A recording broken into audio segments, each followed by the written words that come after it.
Bismillahirrahmanirrahim. Assalamualaikum warahmatullahi wabarakatuh. Innal hamdalillah nahmaduhu wa nasta'inuhu wa nastaghfiruh wa na'udzu billahi min shururi anfusina wa min sayyiati a'malina. Man yahdihillahu fala mudilla lahu wa man yudlil fala hadiya lahu. أشهد أن لا إله إلا الله وأشهد أن محمدا عبده ورسوله ونصلي ونسلم على هذا النبي الكريم سيد المرسلين وعلى آله وصحبه أجمعين. أما بعد. يا أيها الناس اتقوا ربكم الذي خلقكم من نفس واحدة وخلق منها زوجها وبث منهما رجالا كثيرا ونساء واتقوا الله الذي تساءلون به والأرحام إن الله كان عليكم رقيبا. صدق الله العظيم. Tuan-tuan, perempuan muslimin muslimat, mudah-mudahan dirahmati Allah Subhanahu wa taala. Saya mengajak diri saya dan juga tuan-tuan supaya kita sama-sama bertakwa kepada Allah Subhanahu wa taala dengan arti kata takwa yang sebenar.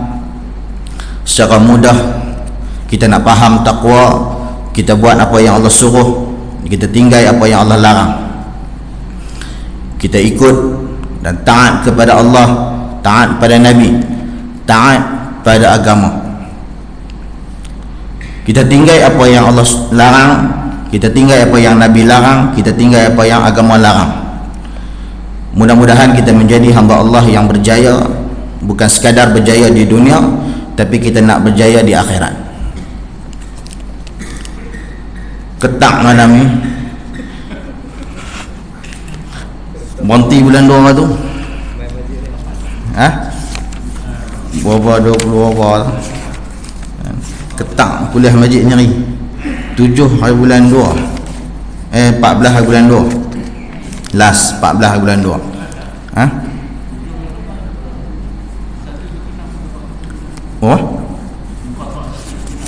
116 kan? Betul lah, kita dah masuk segmen yang baru dah. Kita dah masuk segmen yang baru, segmen yang terakhir dalam surah Al-Mutaffifin. Kita berhentilah itu bulan 2 bulan 4. Kita berhentilah itu bulan 4 bulan 3 pilih bulan apa pun lupa tanda. Dia ingat malam ni nak cuti sebab ramai letih main pingpong ni. Tadi ramai main pingpong, letih. Jadi tak apa, malam ni kita baca insya-Allah. Kita nak habiskan segmen yang terakhir dalam surah Al-Mutaffifin. Kita dah sampai ke surah yang ke-83, iaitu surah Al-Mutaffifin, surah di dalam juzuk amma, juzuk 30. Kita rewind sikit belakang, kita karau balik ke belakang, kita nak tengok balik surah Al-Mutaffifin, sebab malam ni kita nak sampai ke segmen yang terakhir dalam surah Al-Mutaffifin. Kita baca apa dalam surah Al-Mutaffifin, belum kita nak pi yang last. Satu teguran ataupun satu ancaman yang Allah Subhanahu wa taala bagi kepada mereka yang derhaka, duk ejek-ejek kepada orang yang beriman. Surah Al-Mutaffifin sikit kita rewind, kita karau balik kat belakang. Surah Al-Mutaffifin yang bermaksud surah orang-orang yang curang dalam urusan perniagaan. Surah ni nombor 83 dalam turutan Al-Quran, dia duduk nombor 83. Surah yang diturunkan kepada baginda Nabi sallallahu alaihi wasallam, dia surah yang ke-86.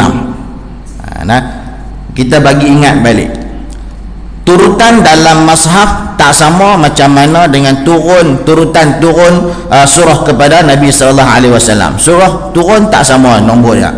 Turutan dalam Al-Quran tak sama. Macam kita kata surah Al-Fatihah, dia duduk nombor 1 dalam Al-Quran, tapi turun dekat Nabi, dia turun dekat Nabi, dia surah yang ke-5. Macam tu. Sama juga macam surah yang kita nak tengok malam ni, iaitu surah Al-Mutaffifin. Dia turun dekat Nabi surah yang ke-86, tapi dalam turutan Al-Quran dia surah yang ke-83. Surah ni tak panjang mana, semua ayat-ayat dia panjang. Dia ada 36 ayat, ada 190 perkataan, 730 huruf. Surah yang diturunkan di Mekah. Sekali lagi kita nak ingatkan, setelah bulan 3 kita tinggal hari ni, bila kita kata surah ini surah yang diturunkan di Mekah, kita nak kena faham surah ni ada pada fasa dakwah Nabi SAW ketika Nabi berada di Mekah. Nabi berdakwah di Mekah, dan Nabi berdakwah dalam keadaan terang-terang. Nabi berdakwah secara terang-terang, tak ada dah berdakwah secara bersembunyi. Nabi berdakwah secara terang-terang. Dia pada dakwah fasa yang kedua Nabi SAW, surah ni fasa yang kedua, itu Nabi berdakwah secara terang-terang. Apa objektif surah ni? Nak menerangkan lagi hakikat Yaumuddin, iaitu apa? Hari kebangkitan, hari yang benar, hari yang kita duk yakin iaitu akan terjadi, iaitulah hari akhirat, iaitu hari kiamat yang akan terjadi, hari kebenaran. Baik, kalau kita tengok balik daripada segmen yang awal kita baca surah ni, yang pertama, segmen yang mula-mula sekali, Allah Subhanahu wa taala telah mencelakakan bagi golongan-golongan yang curang dalam perniagaan, tak jujur dalam perniagaan. Dia berniaga tapi tak jujur. Dia kata dia berniaga ya'milu, tapi dia tak bubuh ya'milu pun, dia tak bubuh milu pun. Baru ni ada orang kena tangkap. Dia kata dia jual ya'milu, tengok-tengok tak pakai milu pun, dia pakai Vico. Vico tu boleh gagah lagi tak? Rasa juga nak milu-milu. Yang teruk lagi, dia pun pakai koko, serbuk koko. Curang dalam perniagaan macam tu. Baik, itu segmen yang pertama sampai ayat yang ke-6. Supaya Allah Subhanahu Wa Taala nak bagi sedar bahawa orang-orang yang berniaga, walaupun hampa ni senang dekat dunia, hampa boleh tipu orang, hampa boleh bohong orang, hampa boleh berniaga duit banyak, tapi hampa kena ingat bahawa Yaumuddin itu akan terjadi. Baik, habis itu segmen yang pertama. Dan kemudian kita masuk pula segmen yang kedua. Segmen yang kedua daripada ayat 7 sampailah ayat yang ke-17. Cerita pasal apa ni? Segmen yang kedua cerita bahawa amalan-amalan orang yang melakukan maksiat kepada Allah, yang tak buat, yang derhaka kepada Allah Subhanahu Wa Taala, disimpan kitab amalan mereka pada satu tempat yang dinamakan sebagai Sijin. Sijin, nama tempat dia Sijin. Buat benda tak elok, kitab amalan tu simpan dekat Sijin. Sijin tu apa? Kita baca dah, ada ulama sebut macam-macam. As-Sijin, ada ulama kata apa? Iaitu adalah satu tempat yang sempit, tempat yang cukup sempit, sesuatu yang sangat menakutkan, seolah-olah penjara yang abadi. Itu Sijin. Ulama juga ada kata tempat yang terletak di bawah perut bumi lapisan ke-7. Itu Sijin. Buat je benda tak baik, buat je derhaka kepada Allah, buat je amalan-amalan yang tak baik, semuanya Allah Subhanahu Wa Taala simpan di dalam Sijin. Ada juga pendapat yang lain kata dia sebuah telaga dalam neraka Jahannam. Sebab berdasarkan daripada hadis Nabi sallallahu alaihi wasallam, Nabi kata apa? Telaga dalam neraka Jahannam itu tertutup, yang mana ada Sijin dalam tu. Sijin ni apa? Sijin ni amalan-amalan orang yang derhaka, orang yang melakukan amalan-amalan yang tidak baik, disimpan di dalam neraka Jahannam. Dalam neraka Jahannam ada pula satu telaga. Telaga tu adalah telaga Sijin yang tertutup, maftuh, kata Nabi sallallahu alaihi wasallam, tertutup. Dah duduk dalam telaga, tutup pula. Macam tu. Itu bagi orang yang melakukan amalan-amalan yang tidak baik. Kemudian kita sampai segmen yang ketiga. Segmen yang ketiga cerita apa pula? Yang ni cerita panjang itu ni. Tiba-tiba PKP. Duk cerita seronok bawa cangkul emas, berkebun, bidadari banyak.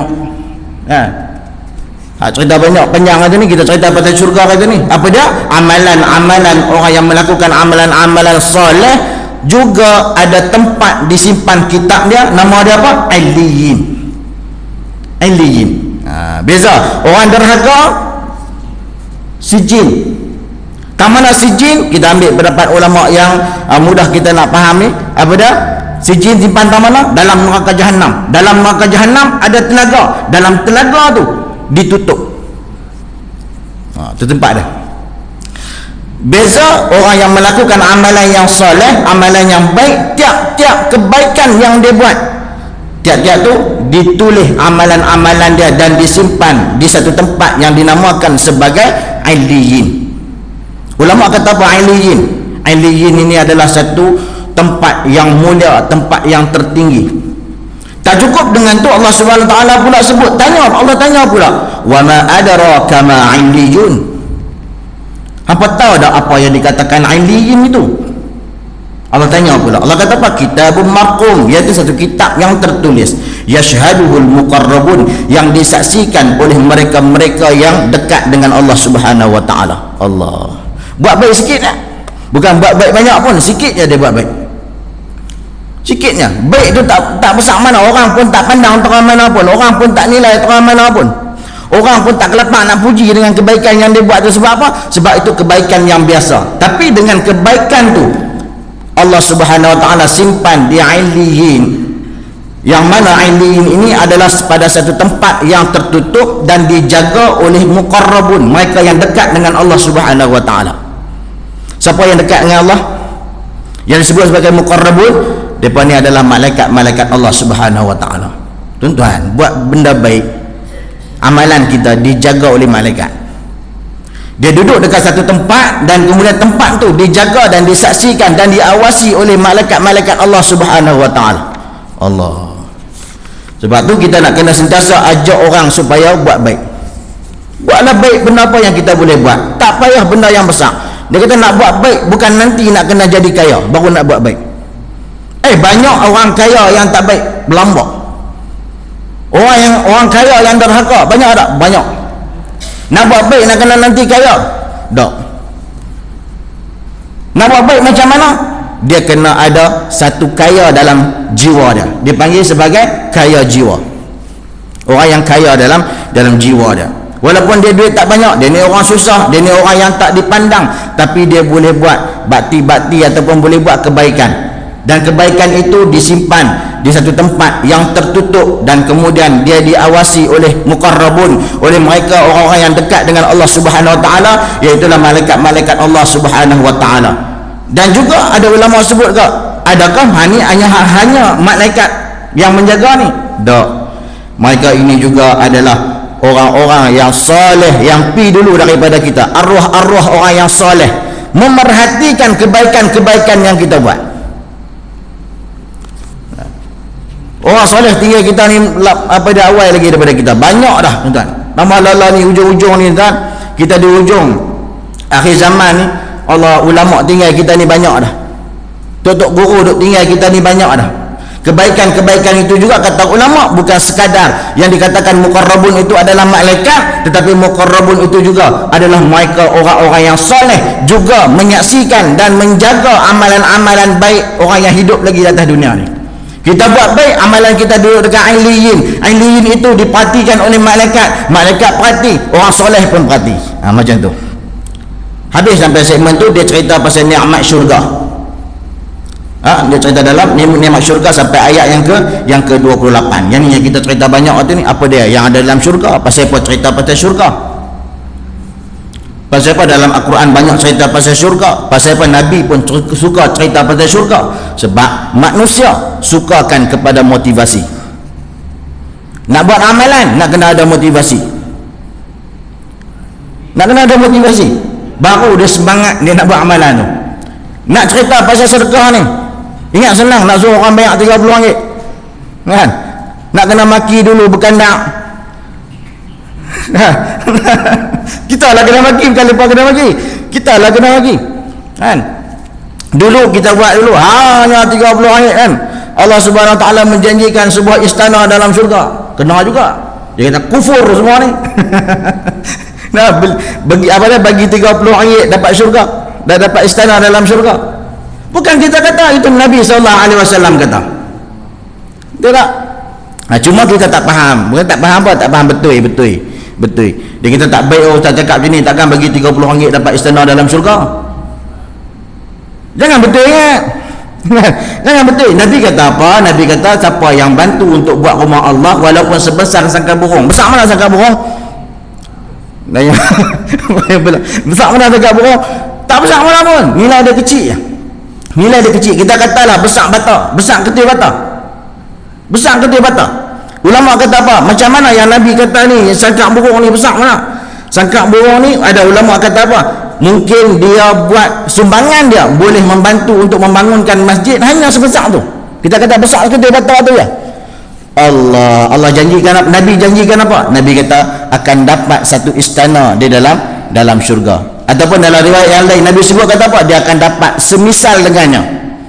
Semisal dengannya macam mana? Oh ni masjid kita ni, yang kita duk sumbang ni, yang sikit ni sekupang dua ni, yang kita duk suruh buah dalam tabung halus itu, yang kita duk bagi sekupang dua tu, yang tu Allah SWT akan bagi semisal dengannya. Semisal dengannya macam mana? Ni besar masjid ni. Macam tu. Ada sebahagian daripada riwayat yang lain kata macam tu. Yang Nabi yang banyak yang paling popular yang disebutkan Nabi SAW adalah diberikan mereka yang infak untuk membina rumah Allah Subhanahu Wa Taala sebab sebuah istana di dalam syurga. Bagi istana. Dia tu tak ada duit, tak ada, kita bagi peluang. Hang ada berapa kupang, hambur dalam tabung, ambil tabung. Ni tabung pun tak mau ambil. Kan? Ni tabung pun tak mau ambil tabung, bubuh, kita bagi peluang. Tuan-tuan, nak kira duit siling bukan senang tuan. Nak kira duit siling bukan senang. Bukan kita ambil duit siling terus kita bagi kat bank kira tak. Kita kira dulu. Tak percaya tanya cik ni, kira duit siling. Dia kata macam nak hilang pinggang. Kira duit siling, tapi kita bagi peluang. Sebab apa? Sebab kita yakin apa yang Nabi SAW sebut, kita yakin. Dan tuan-tuan telah terbukti. Dulu kita juga menyarankan kita menerima infak dengan duit siling. Kita yakin apa yang Nabi SAW sebut. Nabi kata apa? Sedekah kita Allah Subhanahu Wa Taala akan biarkan, akan kembangkan. Kita bagi 2 kupang, kita bagi 3 kupang, kita bagi RM1. RM1 tu Allah Subhanahu Wa Taala lah yang akan kembangkan sehingga menjadi sebesar gunung Uhud. Sedekah kita tak besar mana tapi jadi sebesar gunung Uhud. Sedekah kita tak besar mana, bata berapa kupang? 4 kupang kata. 2 kupang, 4 kupang. Bagi seketul bata. Seketul bata tu ada nilai dah di sisi Allah Subhanahu Wa Taala. Dengan seketul bata dia tu boleh mendirikan sebuah rumah Allah Subhanahu Wa Taala dan dia mendapat ganjaran sebuah istana di dalam syurga. Faham dia macam tu. Tapi jangan betul sangat esok pakai umai seorang seketul bata. Esok dia tipu, dia kata, "Ustaz, saya pun nak infak kan. Saya nak bagi bata. Ustaz tunggu kat masjid." Kita pun standby nak tuang tangan ni. Pergi belakang nampak. Dan kita standby kat belakang, kita tuang bata dalam belakang. Tengok dia main. Dia tengok naik motor capreh dah. Preh. Ingat lori duduk belakang kot. Kan? Tengok bata duduk dalam harga. Bata duduk dalam harga motor. Boleh tak? Boleh. Bukan kata salah, tapi jangan betul macam tu sangat. Baik. Kemudian buat pula iklan. Jadilah penggali kubur pula. Jadi penggali kubur pula. Sama buat kempen RM30 juga, kena juga. Dia kata duk jokah-jokah, dia kata ni orang Melayu. Dia marah kita. Dia kata ni orang Melayu. Orang Melayu kata nak minta ke orang. Kita nak minta ke siapa? Dia marah ke kita. Dia kata duk jokah-jokah, dia kata nak minta infak dekat orang, kata. Kan? Ni orang Melayu bukan nak cari duit sendiri. Cari duit sendiri pun kena minta ke orang. Kita bukan meniaga, kita jual kat lembu. Betul tak? Macam tu contoh dia. Macam tu je. Tak masuk lagi duduk sini, dia sangkut dalam tu. Nak abang dia macam tu. Nah, setiap kebaikan yang kita buat itu ada ganjaran. Nikmat syurga yang Allah SWT bagi, kita perlukan kepada motivasi. Nak cerita apa, nak panggil orang mai semayang berjemaah, nak kena ada motivasi. Kita ni kuat dengan motivasi. ustaz-ustaz, ulama-ulama duk ajak kita buat amalan macam ni kita dapat pahala macam ni, buat amalan macam ni kita dapat ganjaran macam ni, buat amalan macam ni kita dapat fadilat macam ni. Kita nakkan kepada motivasi macam tu. Jadi tak salah bagi kita untuk kita minta syurga daripada Allah Subhanahu Wa Taala, tak salah, sebab syurga ini disediakan oleh Allah Subhanahu Wa Taala bagi hamba-hambanya yang bertakwa. Baik, tuan-tuan muslimin muslimat mudah-mudahan dirahmati Allah Subhanahu Wa Taala. Habis sampai segmen tu yang ketiga, dan malam ni kita nak tengok segmen ni secara ringkas.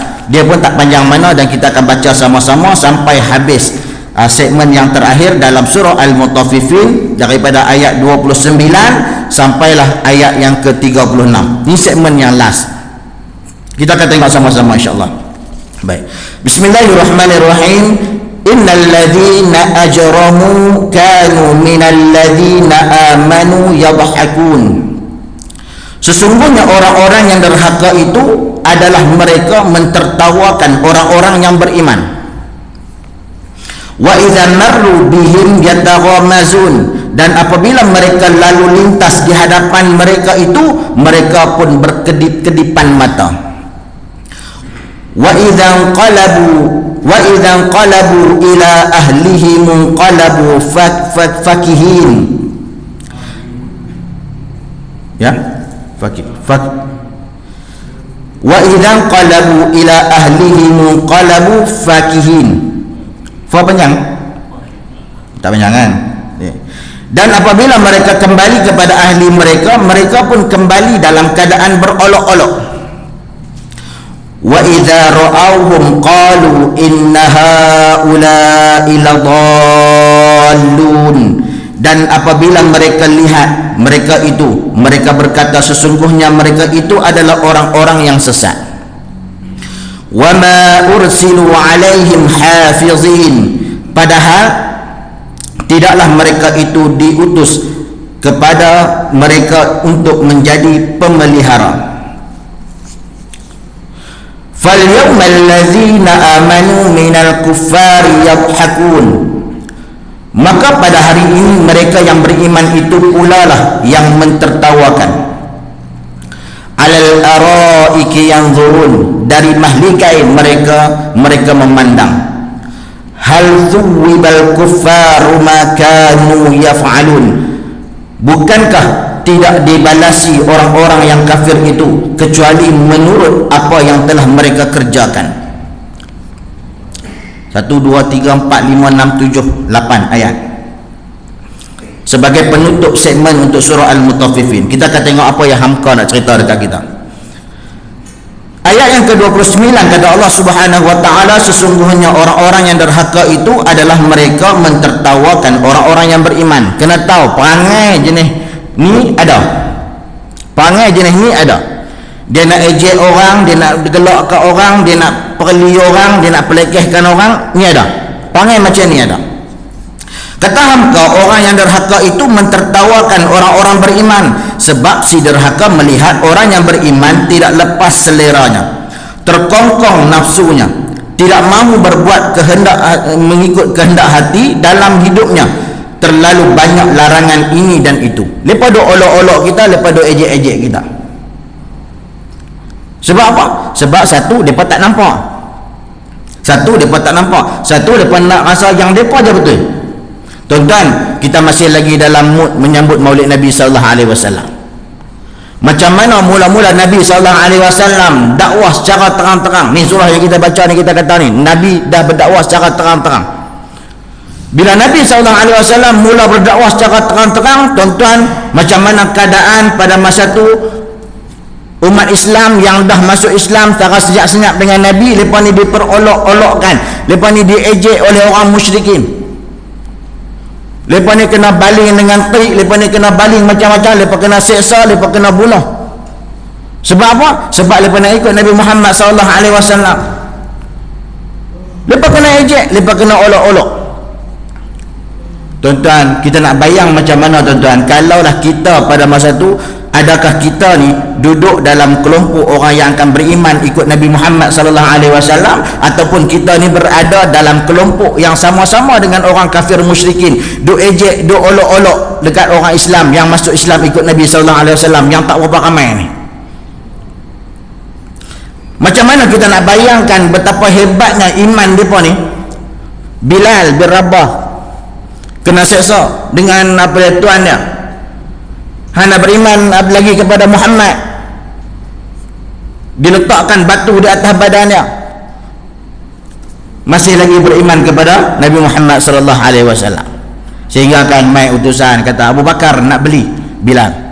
Nak beli berapa? Dia kata aku nak jual dengan harga 100 keping mah. Tak apa, Abu Bakar beli dengan harga 100 keping mah. Ambil Bilal. Macam mana dengan keluarga Yasir yang dibunuh? Dia dibunuh.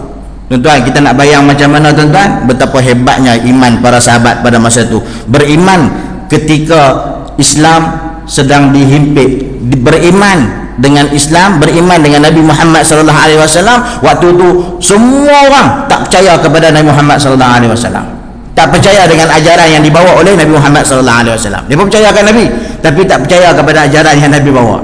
Peliklah. Lepas pun naknya tak boleh nak buat apa dekat Nabi Muhammad.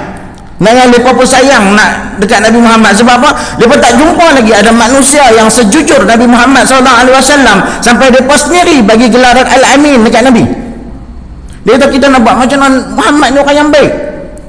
Tapi sebabkan mereka ni tak percaya. Yang pertama, tak percaya dengan agama yang dibawa oleh Nabi sallallahu alaihi wasallam. Dia kata kami tak boleh percaya. Sebab apa? Dia cerita malaikat nak jumpa dah. Tak boleh terima.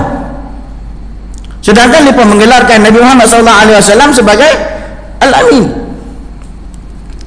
Tak boleh terima. Satu lagi, mereka nak mempertahankan agama tok nenek moyang mereka hak dah lama dah mereka duk sembah. Ni berhala-berhala duk sembah lama dah ni. Sayang nak tinggal hak tu. Sayang nak tinggal tu. Dah.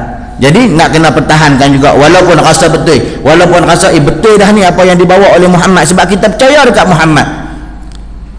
Dah, tapi sebab apa? Sebab teringat agama tok nenek moyang hak dah berpuluh-puluh tahun, beratus-ratus tahun mereka duk sembah ni. Macam tu. Baik. Jadi kita nak kenal orang-orang yang kafir, nak kenal orang-orang yang derhaka kepada Allah Subhanahu Wa Taala ni macam mana? Ni jenis perangai orang suka duk ejek-ejek orang. Suka duk ejek-ejek orang. Sembahyang pun jarak-jarak. Ini ni. Ya, jadi ni ramai dalam ni tuan. Dan kita dalam fasa kita sangat diuji, sangat-sangat diuji. Saya pun cakap dah sebelum ni. Kita di fasa kita sangat-sangat diuji. Uji macam mana tuan-tuan? Lah ni, dan orang yang tak ada ilmu pun dia boleh kata kepada orang-orang, kepada ulama. Kita ni orang awam. Kita ni orang awam biasa.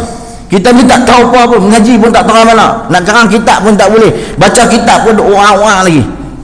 Baca kitab pun duk gagap-gagap lagi. Baca Fatihah pun tak apa nak betul lagi ni. Baca Quran pun tak apa nak lancar lagi ni. Tapi kita boleh kata ni dekat ulama ni. Supaya dengan kita yang ilmu lagi tinggi. Ni kita diambang fitnah yang cukup besar sekarang ni.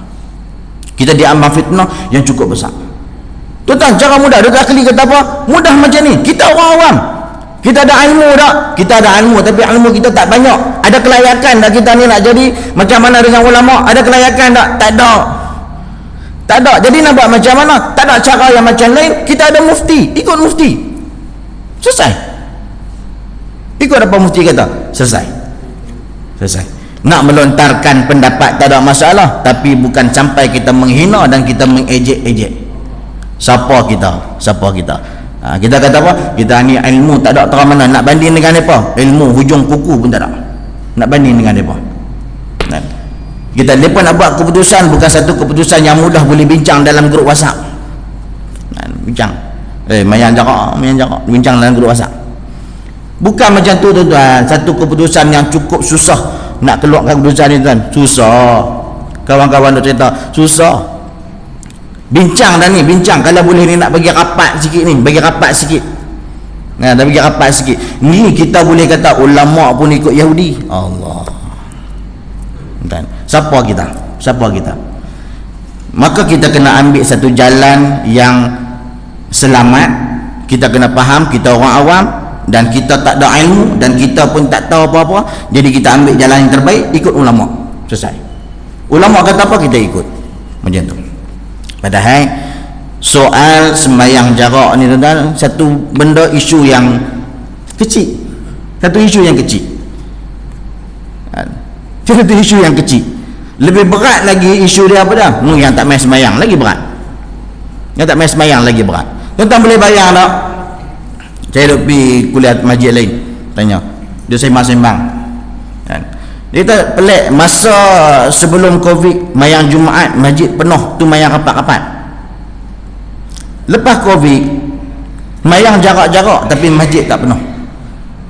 Jumaat bukan mayang fardu tak patah orang, macam tu jadilah lah kan. Bila Jabat Agama keluar pada satu arahan baru masa PKPB, kata waktu sembahyang fardu tak, hanya 1/3 daripada ruang solat, 1/3. Kita tak risau sembahyang fardu, tak risau. Sebab apa? Sebab tahu dah teratur je kan. Tapi sembahyang Jumaat diberi kebenaran mengikut keluasan ruang solat, boleh guna. Tapi tu pun tak penuh. Yang ni yang geng-geng rajin duk sembang ni, rajin sembang. Dia sembang pokok derayan boleh tumbang. Ni jenis sembang macam ni. Dia sembang sebelah pokok derayan. Kan? Pokok derayan pun tumbang. Ni sembang derah macam ni. Kan? Semayang. Tak mau main semayang sebab apa? Semayang jarak-jarak. Benda sunat. Yang wajibnya apa? Yang wajibnya kita kena main semayang. Duk kata ke orang pun sambil duk terkangkang depan TV. Kata ke orang pun. Macam tu. Jadi kita kena ambil satu jalan harmoni. Macam mana? Kita tak ada ilmu, kita ikut ulama, selesai. Kita ikut ulama, macam tu. Nak melontarkan pendapat tak ada masalah, tapi jangan sampai kita ni nak menjatuhkan taraf keilmuan ulama kita. Macam taraf ilmu ulama kita, jangan sampai macam tu. Baik. Ayat yang ke-30 kata Allah Subhanahu wa taala, dan apabila mereka lalu lintas di hadapan mereka itu. Mereka ni siapa? Orang derhaka ni. Mereka ini siapa? Adalah orang-orang yang beriman. Lalu di hadapan mereka itu, siapa? Orang-orang yang derhaka itu. Mereka pun berkedip-kedipan mata. Apa kata hamka? Artinya mencemuh dan memandang hina kepada orang beriman, diisyaratkannya kepada temannya, baik dengan kedipan mata atau dengan cibiran bibir atau dengan cubit-cubitan tangan, yang semua itu maksudnya tidak lain ialah menghina. Macam duk jadi kita lah. Duk sembang-sembang, duk kata kawan hak duk lalu tu dia tak main. Tengok dia. Kuih. Dia kuih. Kita tengok. Sama macam tu. Benda ni ada. Ini adalah sifat orang yang derhaka, macam tu. Contohlah yang ni kita bawa contoh dalam keadaan yang kita hadapi macam tu. Contoh dalam keadaan yang terjadi dalam masyarakat kita. Tapi ini cerita adalah orang kafir yang sentiasa mentertawa dan juga menghina kepada orang yang beriman. Ayat ke-31, dan apabila mereka kembali kepada ahli mereka, iaitu apabila orang-orang derhaka itu kembali kepada ahli mereka, orang-orang yang sefahaman dengan mereka dan kekeluarga